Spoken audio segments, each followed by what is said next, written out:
Hello, sir. Is my voice audible, sir? Yes, madam. Sir, I can hear. yeah, we will start at 2 o'clock, sir. Okay, madam. Start 2 o'clock. Okay, okay.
Good afternoon to everyone.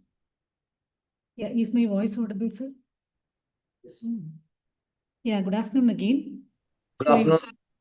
a warm welcome to day for a 2-week online faculty development program on the art and science of successful proposal writing, techniques, strategies, and best practices. Over the past 3 days, we started with the fundamentals of proposal writing, the importance of a strong literature review, and the nuances of research design and methodology. Today's session focuses on one of the most fundamental and practical aspects of proposal preparation: budgeting and resource planning, preparing realistic budgets. A well-designed budget is the backbone of any successful proposal writing. It not only reflects how carefully the investigator has thought through the project plan, but also demonstrates accountability and feasibility. Effective budgeting ensures judicious allocation of funds, optimization of available resources, and long-term sustainability of the research plan. Today, we are privileged to have with us Dr. Mohan Kabadi G, Professor, Department of Computer Science and Engineering, Geetham University, Bengaluru, an eminent academician with over 40 years of teaching experience. We are delighted to have him share his expertise today on how to prepare precise, justifiable, and agency-confident budgets that strengthen the competitiveness of our research proposals. Now, I would request Mr. B. Ramesh, Senior Assistant Professor, Department of PCE, to introduce Dr. Mohan Kabadi. Thank you, Vanya.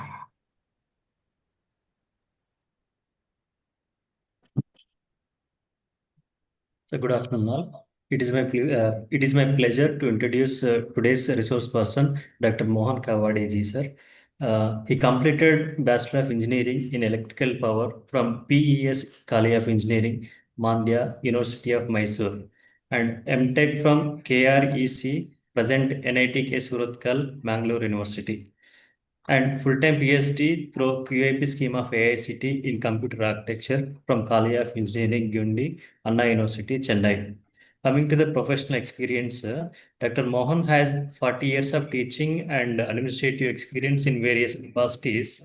Like from 1985 to 1988, he worked as lecturer in KV Polytechnic, Chikballapur, and 88 to 2009 as professor and head of CSE department, SJC Institute of Technology, Chikballapur. From 2009 to 12, he worked as principal in C. Bairegoda Institute of Technology, Kolar. And from 2012 to 2015, he worked as professor, dean R&D, head, and dean admin in Acharya Institute of Technology, Bangalore.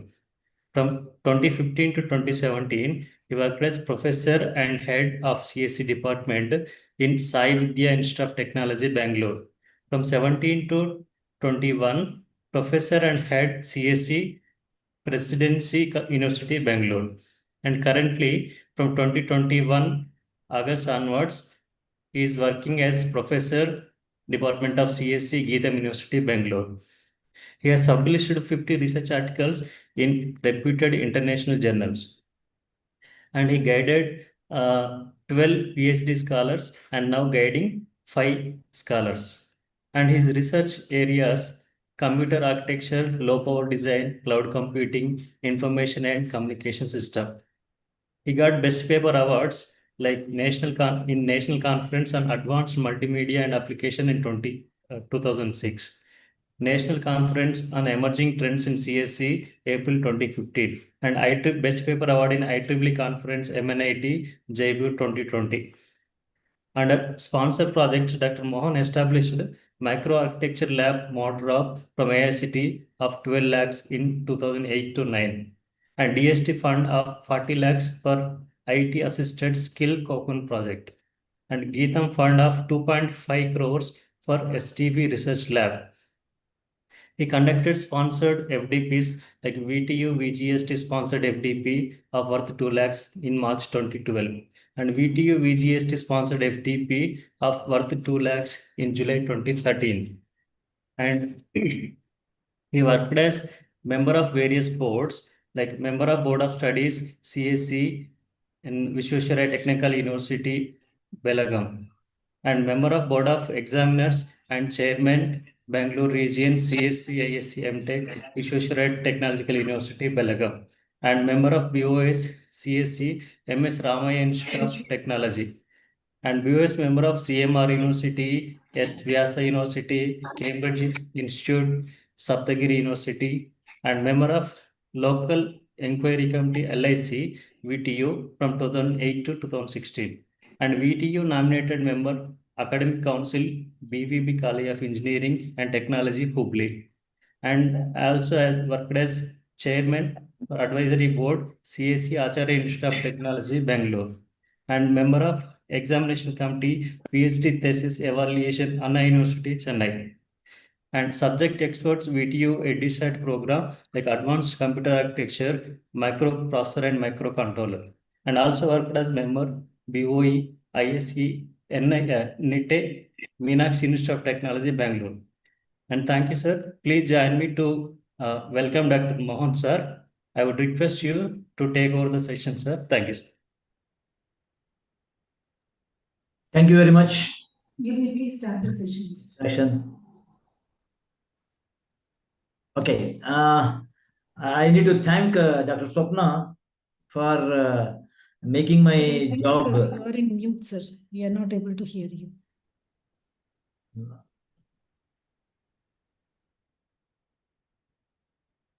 Yes, sir. Continue, sir. You can hear now. Now? Yes, sir. Okay. So I need to thank Dr. Swapna for inviting me for this session, number one. And number two, she made my job easier, just giving the preamble to the topic.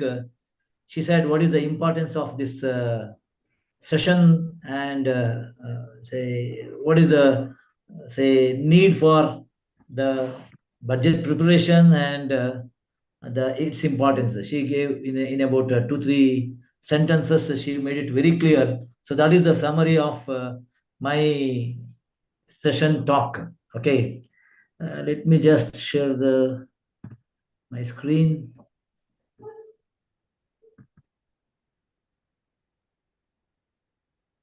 The screen is visible? Yes, sir. Okay.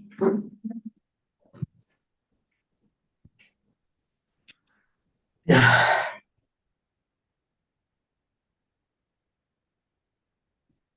Okay. So the topic that I'm discussing for the session is budgeting and resource planning. So Dr. Swapna gave the brief introduction of why this budget preparation is very important while we prepare the proposals for the research, right?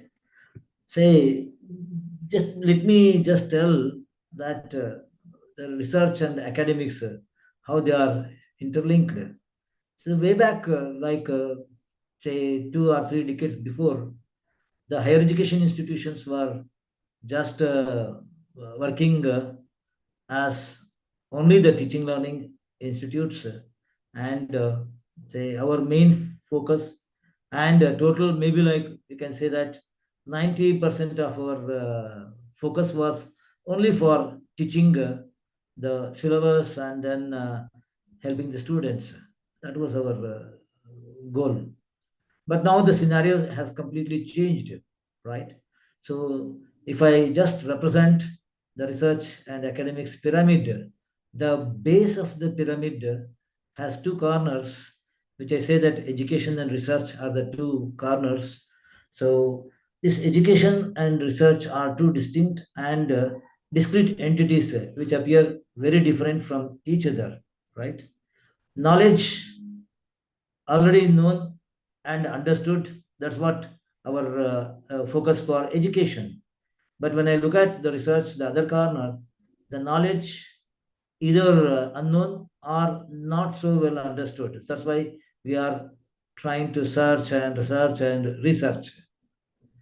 Education actually goes as routine, monotonous activity, whereas research, say, it goes as creative deals driven by passion and excitement. So when I say like it is driven by passion, so I cannot make anyone as a compulsory thing, right? Because it should be their passion, right? Only if they have the passion, then they will succeed, and then they will try to say proceed in this direction also. The other corner, the top of the pyramid, when I look now, both the base corners have joined. Now I am finding that the present decade, that education and research seamlessly they get integrated and merged into each other, right? And it is impossible to differentiate research and academics at the top end. At the bottom, though, I said that they are two distinct and different corners. Now I am saying that at the top, I am saying that these two are converging, or they are becoming a common point. So it is impossible to differentiate the research and academics at the top end. So they, now it is like more or less like it is integral part, right? So the synergy is like now research and teaching are complementary to each other at the top end. So therefore, research education pyramid top end says that these two are complementary. In modern times, it is hard to visualize the existence of one in the absence of another. So now, whenever we try to say assess the performance of a faculty, maybe like performance review systems or any other systems you call, say we have a normal say a metric. Say we say that say for a entry level faculty, the performance is measured on maybe like say 60% is teaching learning, and then 20% is research, 20% is administration, like that we say.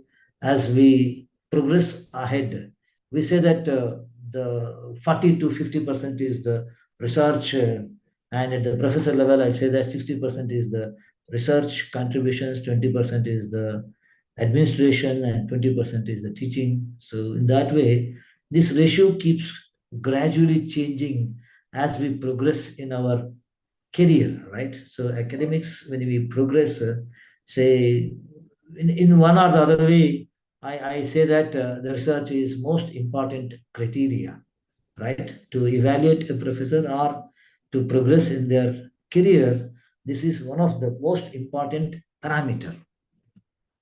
So importance of research in academics, why it is important? Because it adds value to my CV, right? When I say that so I'm executing some projects, research projects, it adds to my CV, right? Value addition. It is not only adding the value addition to my personal CV, but also it is a value addition to the institution to which I am affiliated to, right? So the value addition for both, this is win-win situation. So I also progress, I also grow. Similarly, I make the institution also to grow, because when I draw some extramural fundings, so the extramural fundings what we receive as effort of an individual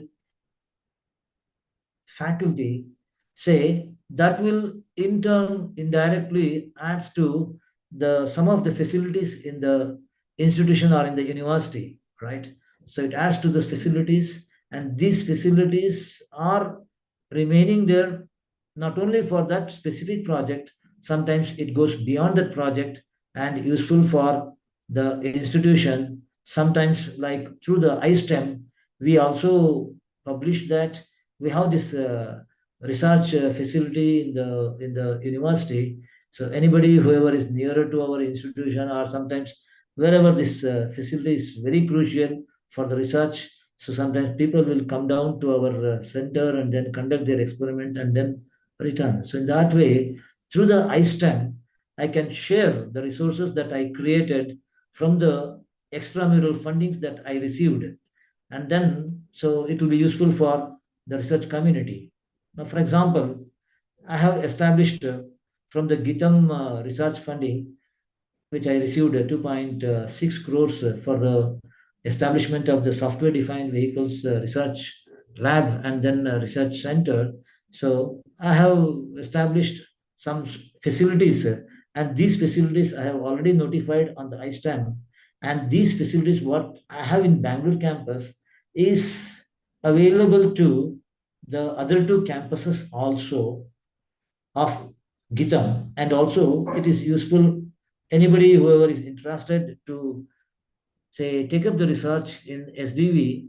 They can through the iSTEM they can say request and then they can come down and then use these facilities. So that is what the iSTEM basically stands for, right? So the value addition. So I said that how the university will benefit, how an individual will benefit from the value addition that I get from the extramural projects, right? The research adds value to the academics. It is complementary and argumentative, and foundational to high-end academic programs. When I say high-end academic programs, like the SDV lab and also the IT, the DST project that I have obtained, I have received. So from that, I have established a field also wherein it is helping the capstone project students to carry out their capstone projects and then progress in their research. So it helps for the student projects, capstone projects also. And the sustenance and growth of institution of higher education is always depends on the contributions that the individual or the team will make for the research. And one more point I wanted to just tell that is now nowadays you know that any institution when we say like immediately what we look at is what is the NIRF ranking of that institution, and the NAC say what is the level, whether it is A or A plus or A plus plus. So we look at that, not only the faculty or even the all the stakeholders for the matter, like even the students or the parents, when they look at an institution, they look at these certifications, and those say the certifications it directly depends on what is the research contributions made by the individual or by the stakeholders like faculty, students, all that is taken into consideration. So good teaching is no more enough. So volume and quality of research program is the key differentiator among the institutions of higher learning, and single most important parameter in ranking, as I said, near for the NAC or anything. So that goes through this and separates the best from the rest. It separates, so the branding and institutionalization of research for horizontal and vertical integration of the resources to realize more value. So this leads a way to that. So the food for thought is if you have chosen a career in academics now, so there is no other go. So research is not an optional but necessary and inevitable, right? And choice to embrace research as the better half of academic career is always feasible option which should be exercised sooner than later. So research is the key differentiator in academics between an ordinary teacher and an outstanding one. So this is what really it means, right? So everyone cannot be Nobel laureates, right? So I say everyone cannot be like say I say that a big rocket science and all, but it should be from a team, right? Individuals cannot be that. So the team we can do it, but when I say that everyone cannot be Nobel laureates, but still anyone can aspire to be a good researcher So if at all I dream to pursue the research, so this dream should be brought to the realistic. So we need to find out what are the ways. So this is like we need to keep constantly, we need to perceive it, and then we need to achieve it. So just nothing is available at free of cost, right? So I need to perceive it, and then I need to say follow up, and then I need to achieve that. So this is what matters here. Now, I said that why research. Now the second half, I'm just concentrating on preparing a realistic budget and resource allocation. That is a topic which I was supposed to spend some time here. And Dr. Swapna told that. So this is one of the important aspect of my proposal preparation.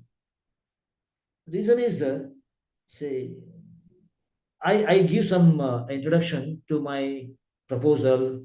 I write the algorithms. I give what is the methodology I adopt, and why it is important. All that I give some, say, articulations. I do it. But finally, when it comes to the last part, which I can say that this is almost like 40% of my call for proposal preparation. 40% of that is depending on the preparation of a realistic budget. The meaning says that it is not just the title they have not given as just a preparation of the budget, but they have given it as realistic. What is actually realistic? So that is what very important, and the resource allocation, right? So realistic budget, when I say like, it is why it is crucial to ensure that the financial feasibility, right? So if the finance, this proposal is accepted by the agency for the purpose of, say, the financing, definitely this will play a very important role. So financial feasibility and ease of decision making. So for them, for the board or the committee, whoever is sitting there to review the proposals and make a decision, it becomes easy for them if my budget is realistic, and it gives the complete say overview of what I'm talking, right? So if my budget, what I have prepared, takes even the smallest and minute information, if I have considered, then definitely the experts will come to know that I know deep about that topic, and also I have not left even a single small point without my, say, radar. So that's what it gives them a full confidence that I know completely about that proposal. So that's what very important, and it makes the decision makers job becomes easy if my budget is really 100% say perfect.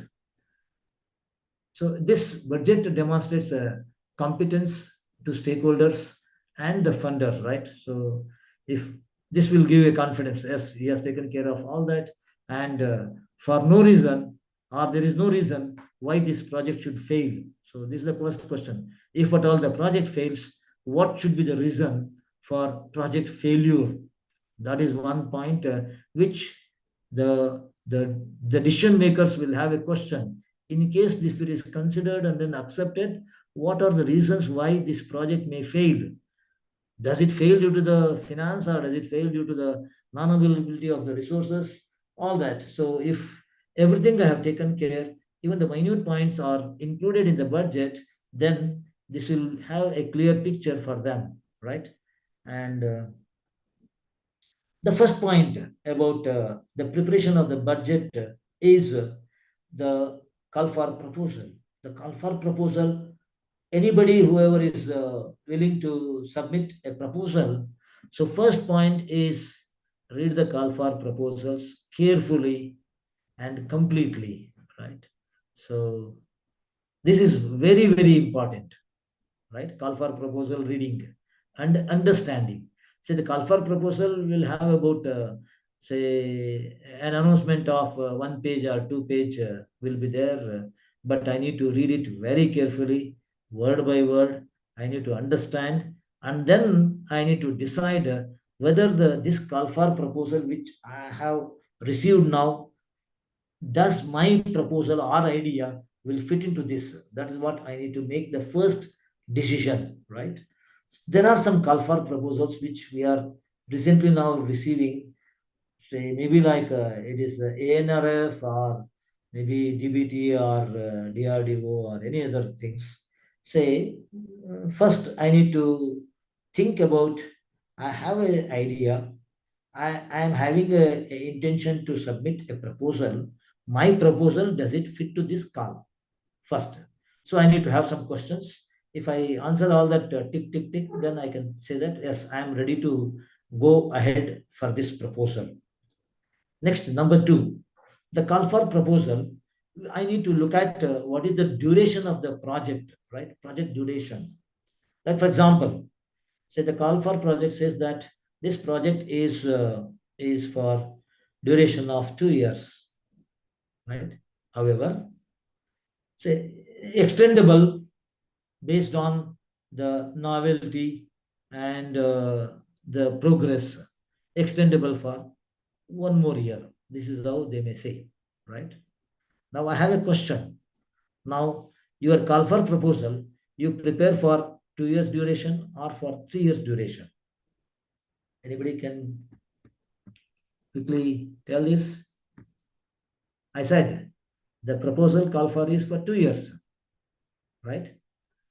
However, extendable for 1 year or extendable by 1 year based on the progress. What is that you have understood from this? Anybody?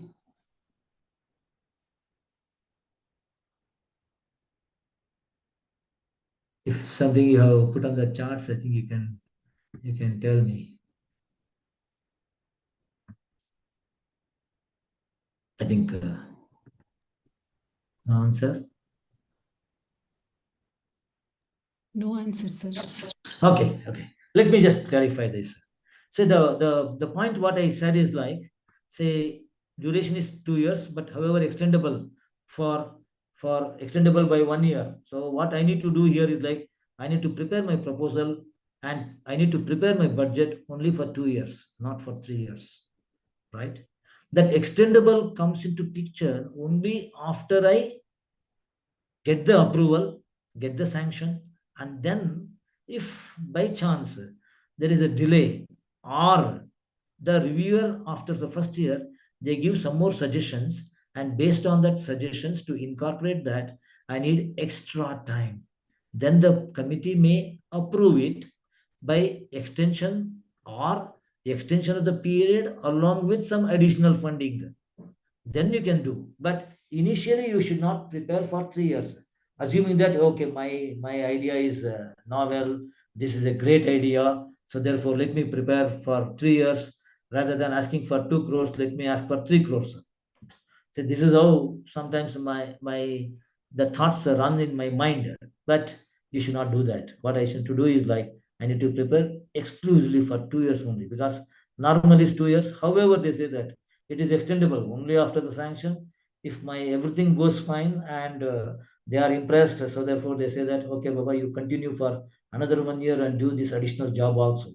So therefore, my proposal should be for 2 years only, and the budget should be 2 years only, for 2 years, because the budget depends on the personnel, the cost of the personnel, and the cost of the personnel I need to consider only for 2 years if the call for proposal says it is 2 years duration. Most important point, because suppose that there are say they have point of sanctioning only, say 20 proposals, and let us say that 30 have been shortlisted. Out of that, if one says that he has prepared the budget for 3 years, so it is easy for them to eliminate such, saying that due to the administrational reasons, and this is not considering the duration as specified with the call for proposal, they directly drop it. So therefore, we should not give room for that, right? So this is one point. Cost of the project is said, the duration of the project I need to consider very carefully. And nowadays we are also looking at the projects call for are coming for, say, multidisciplinary and inter-university things, right? So there is a warning 15 new, right? No problem. Okay. So why a realistic budget is necessary?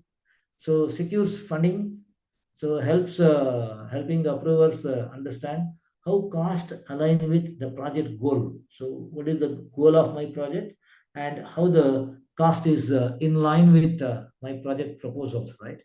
So the manager's resources, it provides a financial plan that allocates resource effectively, and it controls costs, right?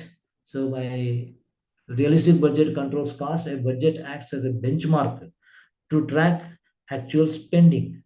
So planning is very important. Any project, when I take up, planning is very important. And if during the planning, I prepare a budget, it is like a blueprint I prepare before I start constructing the building. So I prepare a blueprint. The blueprint will have all the, say, the points which require the finance, right? That includes.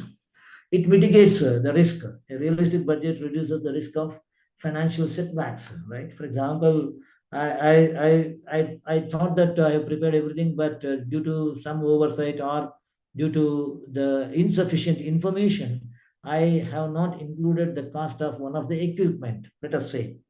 And the cost of that equipment is, let us say that it is about 10 lakhs. Then what happens is like, so because of that, say, the budget not allocation, so there is a possibility that so it may set back, right? So I need to take care of that. If in such case, if the host institution supports, or by chance your neighboring institution with which you are partnering, if it has such facilities, fine, you are out of danger. Otherwise, there will be a big threat. Okay, so this budget ensures feasibility, so thoroughly assess the true financial requirements for your research, and then it ensures that the project is financially viable before it begins. So this is what I need to ensure for the stakeholders, right? So that demonstrates complete competence. So the stakeholders that you have clear understanding of the project complexities, all the necessary instruments, all the necessary components, even the spares, everything you have understood, and all the personal cost and other costs you have considered. So with that, you can ensure that you have the complete competence for handling that research proposal if it is sanctioned.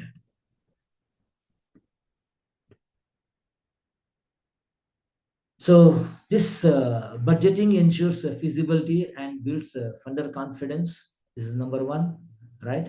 A realistic budget demonstrates that you have understood what it takes to accomplish your research aims, and the underfunded projects have risk of failure, right? Underfunded means, say, actual requirement was around 50 lakhs, but you have requested only for 30 lakhs, and then it is sanctioned.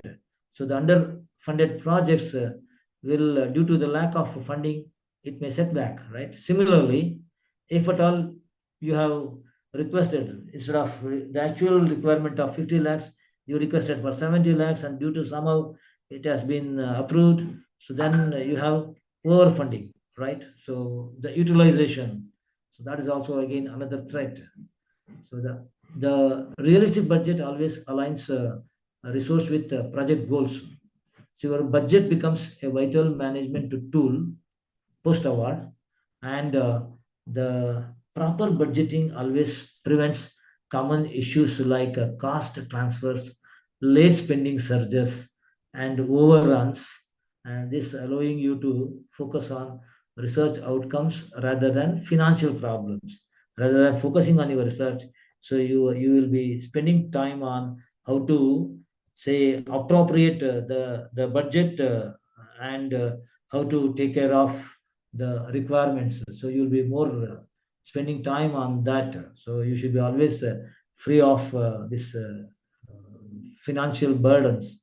So therefore, this is very important, right? When it comes to the budget key components, so we have the direct costs, which includes the salary for the personnel, right? I need to show the breakdown, the equipment, the participants' payments, and travel. All these are, I just call it as direct costs.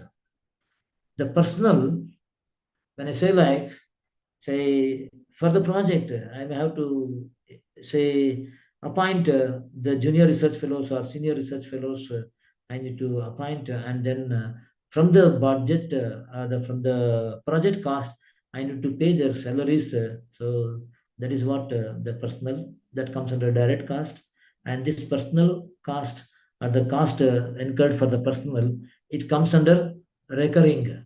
Right, every month I need to pay the salary. It comes under recurring charges. The equipment is one-time investment, right?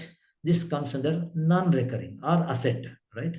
So I call it as asset, and then I call it as the budget under, say, non-recurring, right? One-time investment, non-recurring.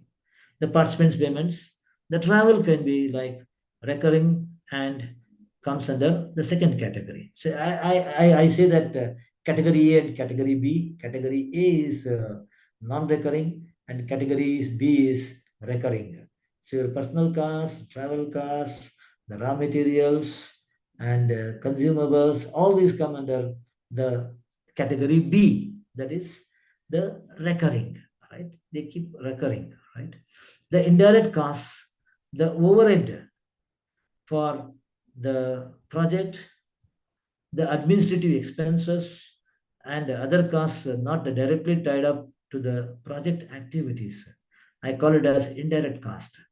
So the indirect cost, when I say overhead, say I'm going to implement, if this project is sanctioned, I'm going to implement, and then in the department of my university, and say I'll be using the resources of the university, maybe like the computing facility. I'll be using the electrical power, and then room has some AC air conditioner, the cost involved for that, the AMC of those equipments, all that comes under overhead.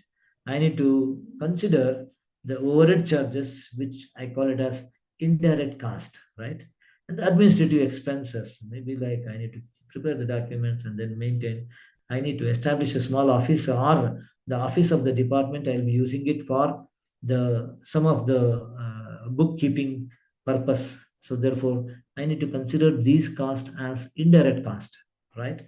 And the contingency funds. So a percentage of total budget set aside for unexpected events or costs that arise during the project. I call it as contingency funds. Maybe like all the supporting the costs for the competitions, or maybe I need to have some say I need to archive the some informations, the data sets I need to collect and then archive them. All these costs I call it as the contingency costs.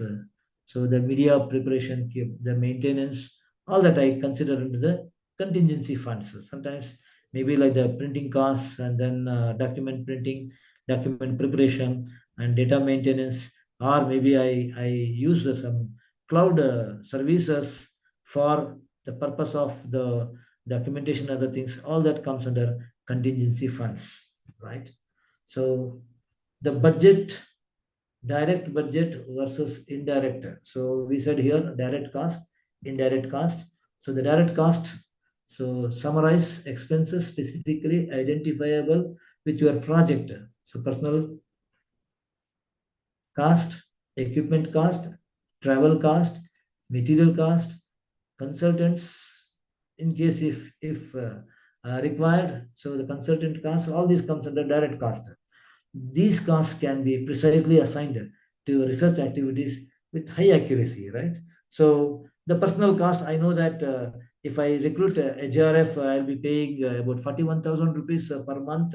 I know if my project is for 2 years, so 24 months into 21, 41,000 rupees is the total cost for the JRF. If it is for the SRF, maybe 59,000 or 58,000 into 12 months for 1 year cost. So that way, I'll be knowing directly the cost associated with the personnel. Similarly, the equipment. So here I need to clearly identify what are the equipment that are required for my project. I need to find out, right? And this cost of that equipment and the justification why I need that, right? I say, let us say that I'm asking for 3 desktops.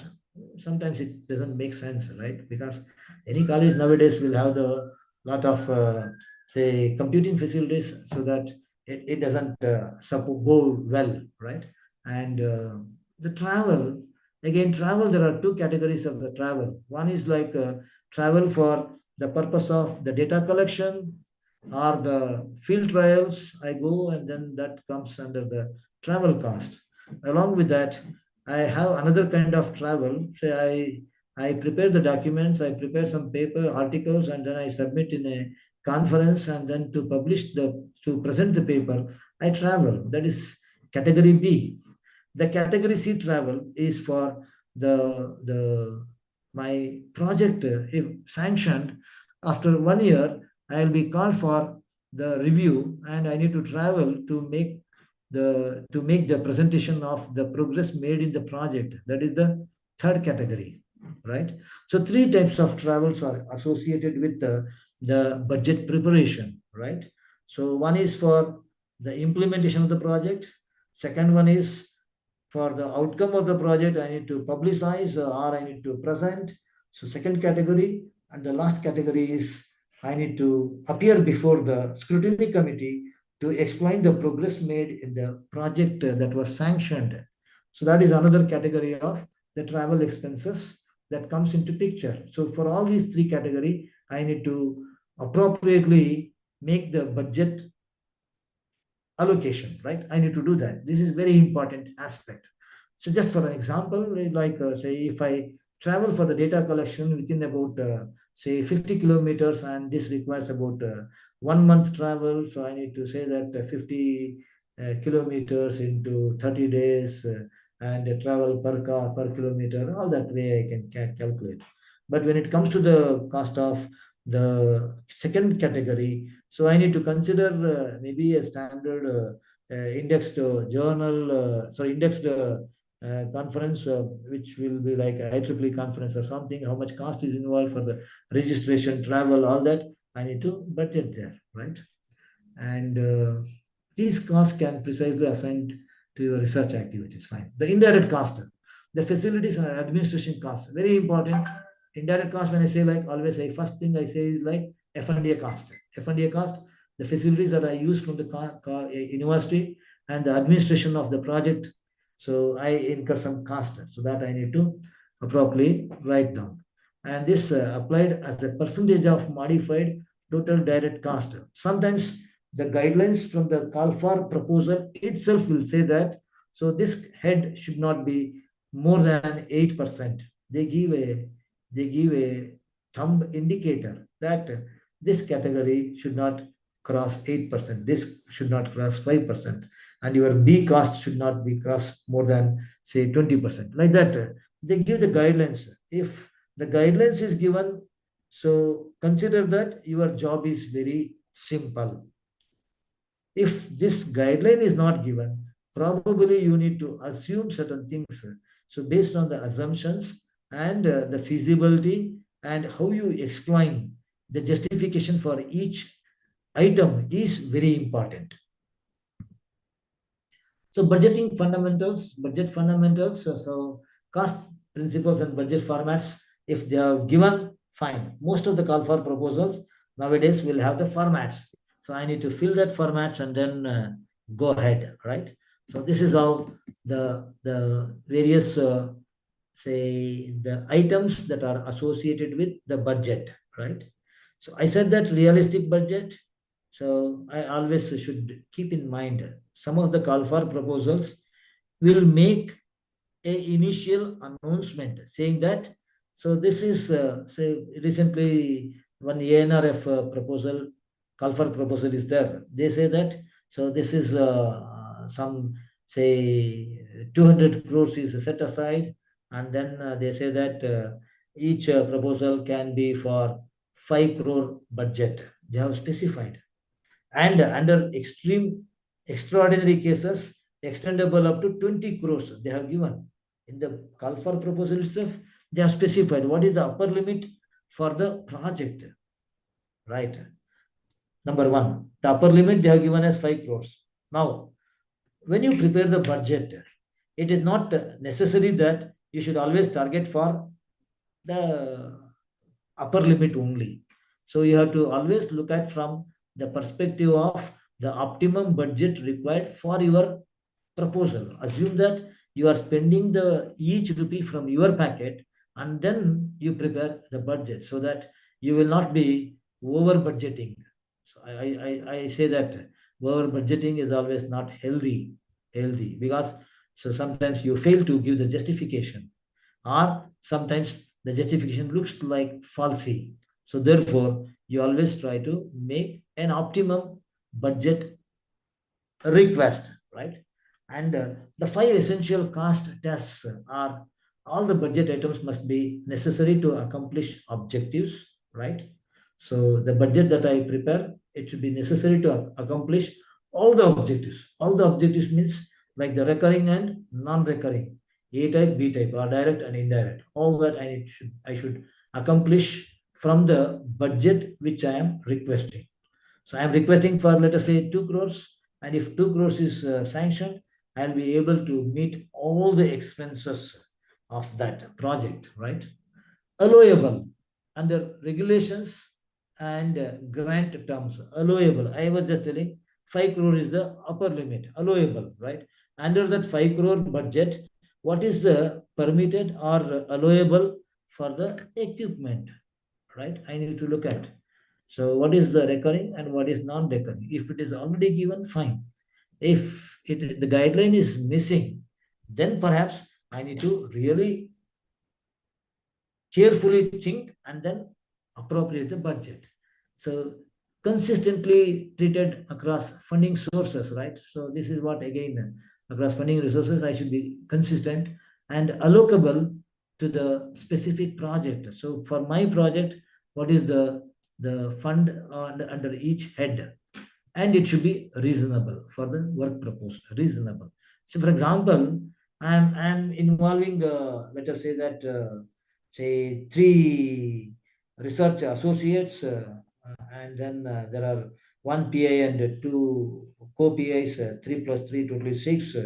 So from the 6, if I request for certain facilities, so I should not ask for, like, for example, let us say that there is a funding they can support for even for a, say, let us say that data, say, collecting units, or let us say like maybe the devices which I can carry to the field and then collect the data, and then maybe I take some data loggers, right? And the data loggers, I should not ask for 10, because the people involved in the project is 3 plus 3, PI, 2 co-PI, and 3 associates. So 3 makes sense.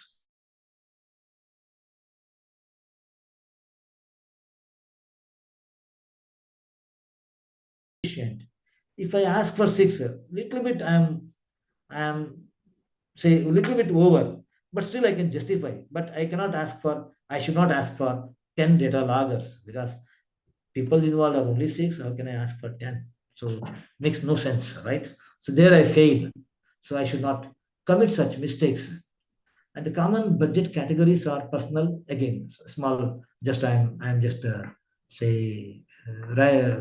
concluding the personal salaries and wages for all project staff with person month effort. So I need to calculate how many project associates are required. So max, if there are, say, 3, maybe enough. If it is a multidisciplinary, having say 2 or 3 departments collaborating, maybe each department may request for 2 personnel, right? So 1 JRF and 1 SRF totally it may come to 6, if at all, if it's a multidisciplinary project which involves 3 separate departments or 3 separate institutions, or sometimes 2 institutions with 1 startup or 2 institutions with 1 industry. Then with industry, I should be a little bit careful while budgeting, right? Because I should not ask for certain things from the industry perspective, right? I should be very cautious. The only reason is how I justify. That is most important. So you, while preparing the budget for the personnel, also include the fringe benefits like the HRA, DA, etc. Number 1. Number 2, first year, if I'm saying that their cost is 41,000 rupees per month, so the next year it should be 43,000 or 44,000 rupees. What is the increment that I am going to give them after completion of 1 year? I need to think. So in that way, I need to again prepare a realistic budget. So I need to think of the fringe benefits for each of the personnel involved in the project. That's what fringe benefits. The key personal roles must be justified and in narrative manner. And again, that should be, say, I need to give the articulate and justify, right? Equipment. So when I say like about the equipment, so I should not ask for a small table fan in my room where I implement, right? Then comes is why, what is that? What is the need for that? Suppose I say that I have an equipment which I'm going to buy and it requires a specific room temperature, then probably I can give some justification. Otherwise, no. So the equipment, when I say like I should not ask for the equipments which are just say few thousand rupees, 2,000, 3,000. Such small amounts maybe sometimes it becomes very, very minute. So probably the hosting institutions can take care of such things, or maybe like under contingencies or miscellaneous. I can absorb that. The small amounts I can absorb, right? So that is again another point when I prepare the budget for the equipments. So typically excluded from the F&A, right? So from the facilities and administrative costs, I have excluded that, and you need to justify the need for this equipment, right? If similar equipments exist at the institution, so I need to budget and then say that I'm going to use the institution facility, right? I even exclude that from the budget.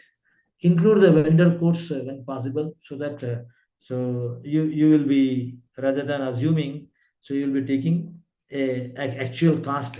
So if at all your the purchase is after 6 months, you assume that there will be a cost variation of about 2% or 3%, like that. You can make an assumption and then prepare the budget, right?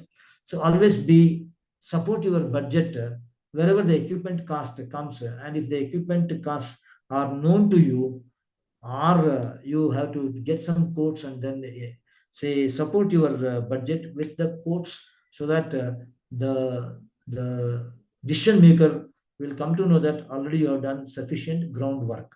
So this is what another point. Travel, I already said that 3 different types of category of travels. Specify the destination, purpose of the travel, number of travelers, and the duration. All that you need to make specific points. Must be directly related to the project activities, right? Field work, conferences to present results. So I am now having one project related to the agri domain. So I keep traveling to the field. I say that so from the nearby fields, which are, say, specific destination place I mention, and then what is the kilometer, and then how many times I need to visit that place. So all that I give the justification. So then the travel, so the budget prepared will be feasible. And I need to follow the institutional or the federal travel policies also I need to consider. The other common budget categories are material and other direct costs, research supplies, the publication cost, and in case if it is involving the animal patient cares, tuition permissions, computing services. So sometimes I see that there are a lot of high computation costs are involved. So I need to say, think of the cloud charges for that. For specialized services, include the provider, rate information, all that you include, right? So the budget requires the clearly the each item and the cost justification, and supported with the quotations, or supported with whatever the literature that you have, or from the web, the portals, if at all you have, you download them and then support them so that it becomes full-fledged, right? And some points regarding the budget preparation. Say, I can just prepare the budget based on zero-based budgeting. So I follow the bottom-up approach, and I consider the cost for each items and then prepare the complete budget. This is zero-based budgeting. The second category is historical budgeting. Say, I had earlier one, I have completed one project. So based on the cost of the project, which I completed in 2000, let us say 23, I completed one project. And from that, so whatever the knowledge that I have, I prepare the next budget for the next project proposal. So in that way, I prepare a historical budgeting. That means, say, I bring the experience and my knowledge about the cost, and then I prepare, right? So this is what historical budgeting. So estimations discipline. So I need to make the estimations, right? And align with the institutional salary improvement programs, and follow the cost accounting standards and consistency, right? So I should not say that GRF, I pay 60,000 rupees, because DST says that the cost of the GRF should be between 38,000 to 42,000 rupees. So sometimes they keep revising. So before I prepare the budget, I need to look at what is the allowable salary for the JRF from the DST or government agency, and accordingly I need to prepare, right? And typically a 3 to 5% annual increment also I can think of. So this is what the budget for the personal, right? The estimations and documentation requirement, document all assumptions and calculation methods. Like I prepare an Excel sheet before, and so that everything I incorporate there and then prepare for my understanding. So later on, as per the format that is specified from the agency, you fill those details, right? So ensure that audit readiness with clear documentation, budget items or project activities, right? The resource allocation strategies, strategic alignment, capacity planning, and then utilization optimization, right? So these are the three important aspects. I'll just spend another few minutes, and then afterwards I would like to show you one Excel sheet which I have prepared for one of the project. So the pitfalls to avoid while preparing the budget is misalignment with funder priorities, right? The funder has given some guidelines, and then I should not misalign with that guidelines, right? Budget that don't support the proposal narrative or fail to align with the funder's program focus create inconsistency and confusion to the experts, right? So therefore, I should always align with the call for proposals, right? This is number one. So the pitfall which I need to always be precautious, I need to be cautious. Inflated or unrealistic costs, overestimating costs without market research, overestimating without market research, or quotes signals inexperience, right? And damages proposed credibility with experienced reviewers, right? So overestimating cost. Let us say that I need a LiDAR, two-dimensional LiDAR with 40-meter accuracy focus of view, FOV. So the cost of that may be about say 2,20,000. But if I estimate that for 12 lakhs, like a 3D LiDAR I get for around 200 meters range will be approximately 12 lakhs plus, So for a 2D LiDAR, instead of writing 2,20,000, if I estimate the cost of that equal into a 3D LiDAR 200-meter range, definitely I am not realistic, or I have not clearly thought of what is the actual equipment required for my project. So there I'm like I have committed overestimation. So I should not do the overestimation, right? And third point is like omitting fringe benefits and indirect cost. So the fringe benefits I should not forget. So right. So for example, the HRA and such things for the personal I should always consider. And after 1 year, the increments are to be considered. All these are the fringe benefits which I need to take care while preparing the personal cost in the budget preparation.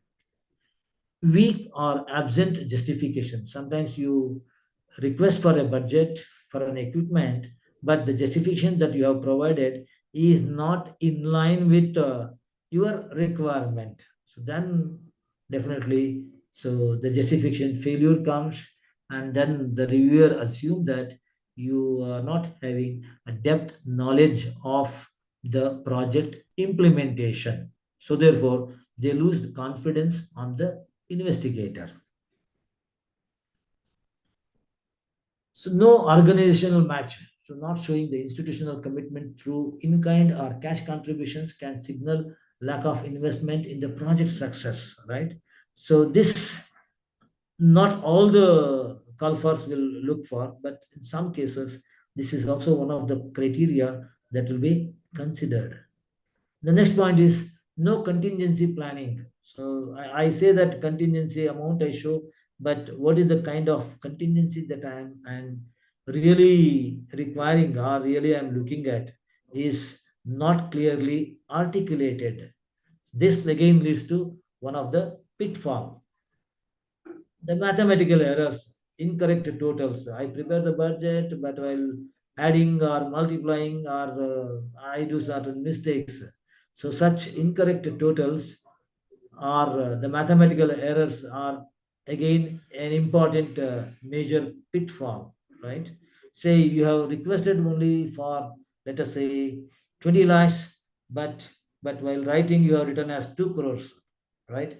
So one or two extra zeros you added, that has led to confusion, and the whole thing will be will be dropped, right? So therefore, you have to be very clear in the mathematical errors to be avoided. So therefore, my suggestion will be like always prepare a beautiful Excel sheet. You prepare, keep that Excel sheet format, and then fill in those details, and then wherever necessary, you include the formulae, and so that the human errors can be avoided.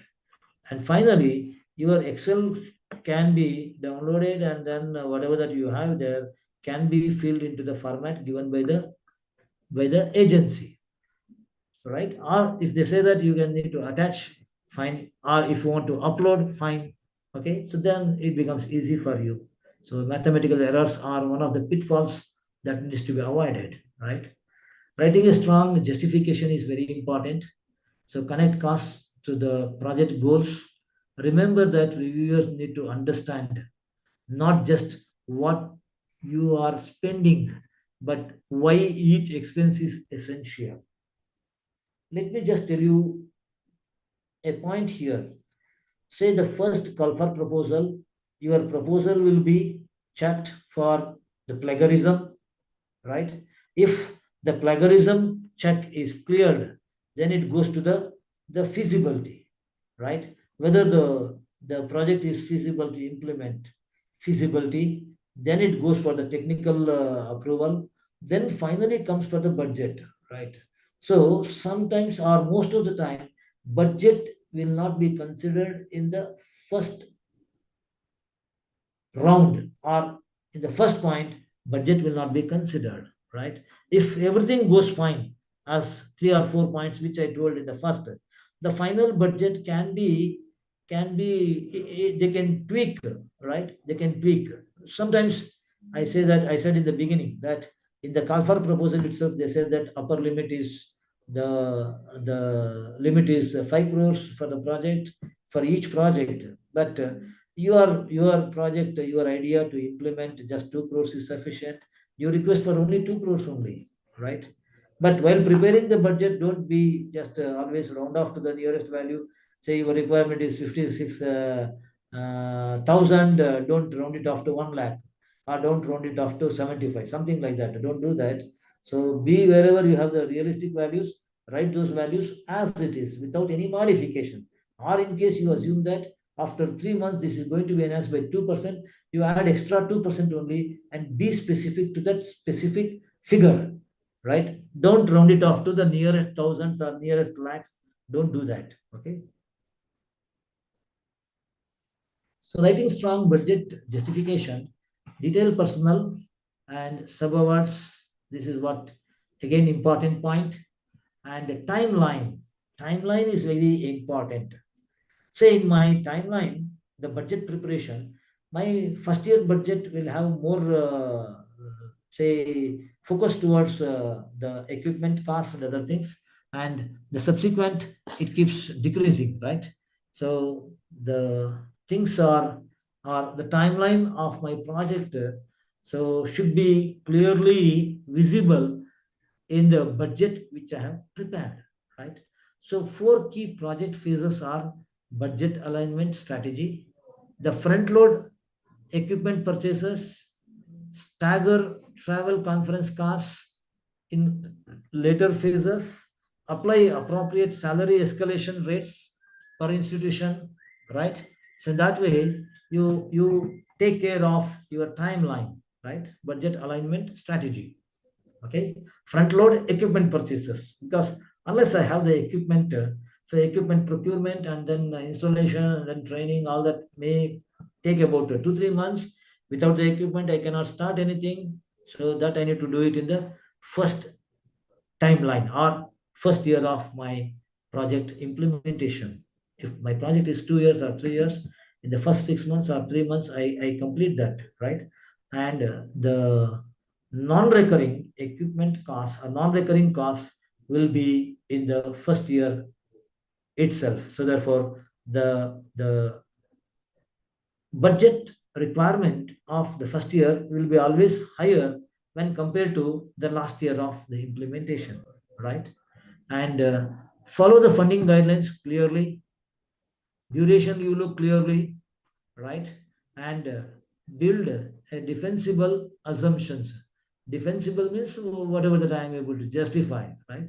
Support cost estimates with current institutional rates, the vendor quotations, the benchmarking data, and then ensure consistency between the narrative scope of your project with the budget amount that you have requesting for, right? Document all assumptions, whatever the assumptions that you make it, don't hesitate. You document and you support that because of this assumption, I am requesting for this X cost. Because of this assumption, I am requesting for Y cost. So for each cost, whatever the assumptions that you make it clearly in the document. Let it be visible. So just the assumptions, don't keep it in your mind, keep it on the paper, right? So balance the detail with the reality, apply appropriate precision without false accuracy, and quality assurance is again another point which is important, right?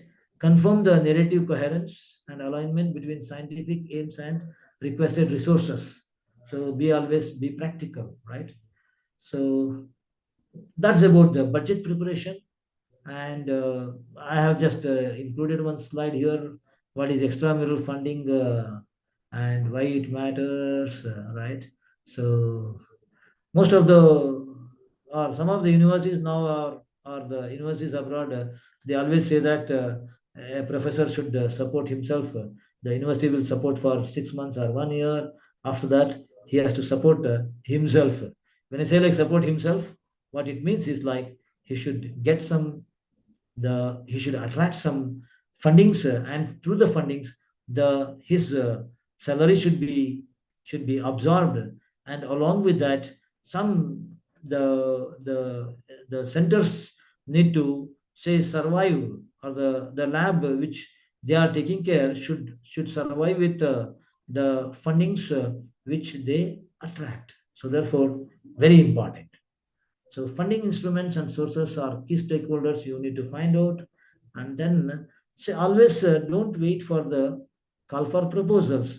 If at all you have an idea, you prepare a draft budget, draft proposal indicating like as you prepare your project, say the project should have the introduction, the literature survey, methodology, the algorithm, whatever that we write as a report. Similarly, you prepare everything along with that budget, the justifications, everything you keep ready so that whenever the call for proposal comes, you will have a max of about 1 month from the opening to the close, right? You will have.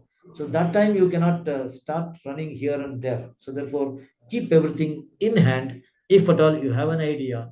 So prepare a draft report and then go. In case your department has earlier documents, sanctioned projects, you look at that, prepare a draft in line with that, or you can go with zero budgeting or historical budgeting. I told in the previous slide. Accordingly, you go ahead.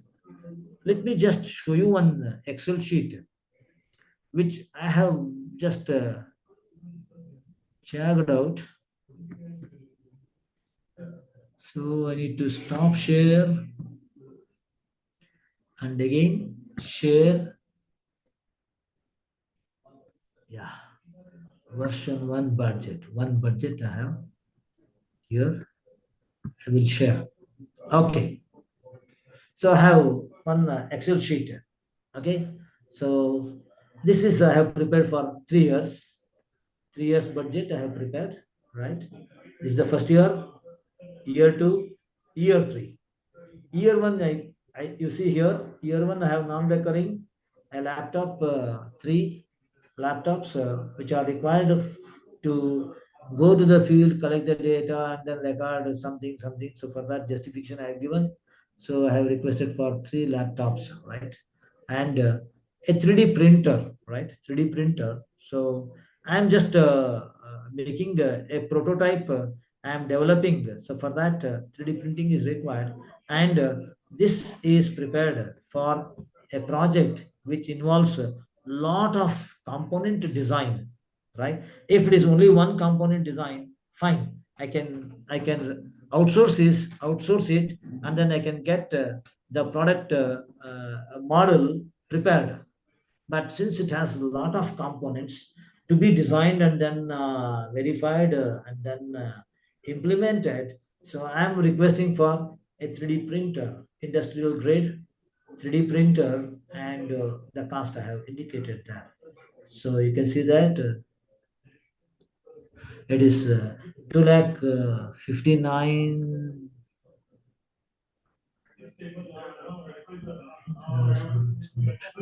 So 25 lakhs 96,000, right, is the cost. Similarly, a non-recurring, a skateboard chassis is used, right? Skateboard chassis is required, and this includes the electric motor, lithium-ion battery, bank, and what I have not indicated here is like the specification of the battery and the specification of the motor. But in the actual say justification of the equipments, I have included that. But this sheet, Excel sheet, which gives only the cost requirements. So I need to include the type of motor, the capacity of the motor, whether it is 3-phase induction motor or whatever that single phase or 3-phase, and what is the number of kilowatts, and lithium ion battery bank, what is the ampere hour rating of that, what is the current rating, voltage rating, input voltage rating, output voltage rating, all that I need to specify there what is that I am looking at.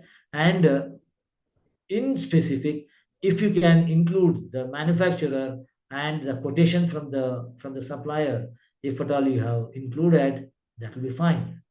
The next is recurring GRF. So the salary I have considered as 41,000, including the fringe benefits. So the fringe benefits like HRA I have included, and then 41,000 is the salary for GRF, 3 GRFs is the requirement into 12 months. So 1 year cost is 14 lakhs 76,000, right? Similarly, the senior research fellow, 51,000 rupees per month, including the fringe benefits, 3 members, and then 12 months, right? So it goes to that. And then recurring, I have shown the 3D printer raw material. 3D printer raw material. So 3D printer raw material is 1 lakh lump sum I have given. So depending on the type of 3D printer, so I'm using some raw material for that, and that cost is 1 lakh lump sum. Then sensors, 2D LiDAR, 1,20,000 rupees. Specification is required. Sensor, again radar required. Camera, monochrome, Gigi camera, Z2 camera, 2 each, 3,10,000 average cost. Then a GPS unit.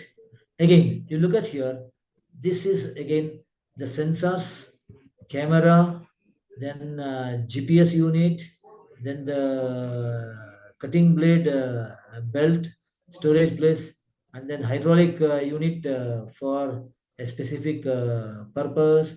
All these are the non-recurring cost. Again, local travel, right? So lump sum I have given 50,000 rupees, but I have included the local travel in the subsequent year also, right? And in the next year, I have included, you can see the second category of the travel, conference and review meeting, right? 50,000 rupees. Contingency institutional overhead, I have written as 1,40,000 rupees. So this will take care of the cost involved, the recurring cost involved by the institution or the university. Miscellaneous I have given as 1 lakh. Again, the cost of the miscellaneous institutional overhead, always we give certain percentage. Say most of the time the contingencies we consider it as 10% cost. We consider contingency cost as 10%. Within that I need to manage, right? And you can see here the first year requirement was total is so 1 crore 5 lakh 61,500 rupees. Second year, you see, it is only 38 lakhs 27,000 rupees, which includes the personal cost, the raw material cost, travel cost, contingency, and institutional overhead. The last year is again 37 lakhs 77,000 rupees. So this is how I have prepared. The other cost that you can think of is the fabrication cost. Sometimes I need to fabricate certain items in my laboratory, like some small supporting things or some outdoor units required for, say, installing my sensors. I need some units, so which I need to fabricate. Either I fabricate myself in the lab or I outsource it and then fabricate it, get it fabricated. This is one cost. Next is the annual maintenance charges. So I procure some equipment in the first year, and assuming that its lifetime is 1 year, and after 1 year it requires some services, the maintenance charges, annual maintenance charges, are to be included in the subsequent year, second year and third year, if the warranty is only for 1 year.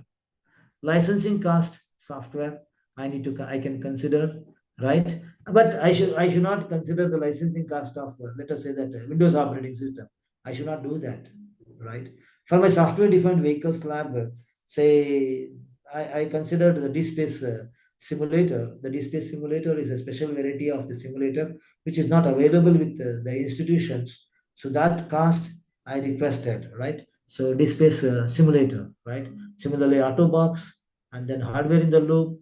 Some of the licensing things that was requested with this project, right? Sometimes I need to use certified operators, right? So maybe like I have maybe like it's a project which involves the drones. The drones are to be operated, they are to be fly. So I need to hire some certified operators to operate those equipments, right? So certified operator, cost of certified operators, and sometimes I need to consider the local authority approvals, the cost of the local authority approvals as part of the regulation. So I need to consider depending on the type of project which I am preparing. So these are some of the aspects which I considered for the preparation of the budget and since we call realistic, the cost or the figures that I have included are more or less, they are in line with the present cost. That's what realistic budget, right? So this is the last point which I thought I'll share. Now I think we can have some discussions. So thank you, sir.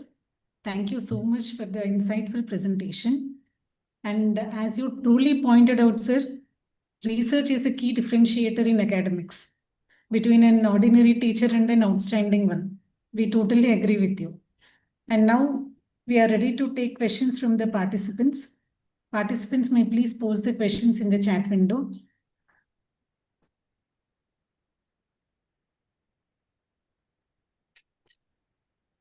Sir, I have a question, sir, actually. So with your expertise, sir, like what do you think the most common mistakes the researchers make while preparing a project budget? The first thing is like I should be very comfortable in the domain which I am requesting. I should be very comfortable in the domain. Like for example, I requested for say proposal of the software defined vehicles. So I was knowing what is that I am intending to do. So I whether I have the expertise with me, or say let us say that I know only 40%, one domain I know. I know only hardware aspect, but software aspects I do not know. Let me collaborate with Swapna madam. So that way I collaborate with another person. So 2-3 persons together we make the basic fundamentals. I should be very comfortable and I should be able to articulate. That is the first point. The another point I told during my presentation that take care of the costs which are realistic and what is actually required for you. You need to consider, right? So I gave the example. I was in need of a 2D LiDAR whose cost is only 1,20,000 rupees.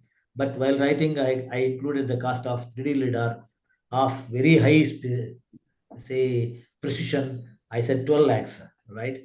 So it is one of the pitfall. So I need to consider such things very careful, and totaling mistakes and all that I need to double check. So go with Excel sheet initially, keep everything ready, then you copy paste, right? That will help you. Sir, one more question, sir. Especially in the emerging areas. In the emerging areas, when we are writing a project proposal, how do we get into conclusion regarding the cost of the equipment and the availability and even the feasibility of the project even? Okay. Emerging In the area. upcoming domain, say, nowadays what is happening is like there are certain tier 1 institutions like IITs, IISs, or some universities abroad. Say they will be having some similar prototypes designed or already a research lab and are already set or on the way going. Probably when you look at those and then make a study, you will come to know what is actually required for the implementation of that in your university. You will come to know. So that's how from where I need to start. It is zero budgeting concept, right? Not historical, right? Upcoming, I am also clueless, right? So, but I know what is my idea and where I am going to reach. I have the idea, but to make it possible, what is that I require, right? If such cases, so as I said, like initially for 2 years period, but depending on the progress and other things, it is extendable. In such cases, if at all you have progressed well and then your project is having some really a hurdle from one of the non-availability of the one of the equipment, maybe in the next review when you go, you can request and then definitely the committee will approve it, madam. So thank you, sir. Even thank you for sharing the Excel sheet. Yes, madam. Thank you for sharing the Excel sheet at the end, sir, so that it will help the new researchers and people even like us Definitely. to understand like how to plan the things. So what should be the contingency cost, indirect and direct cost?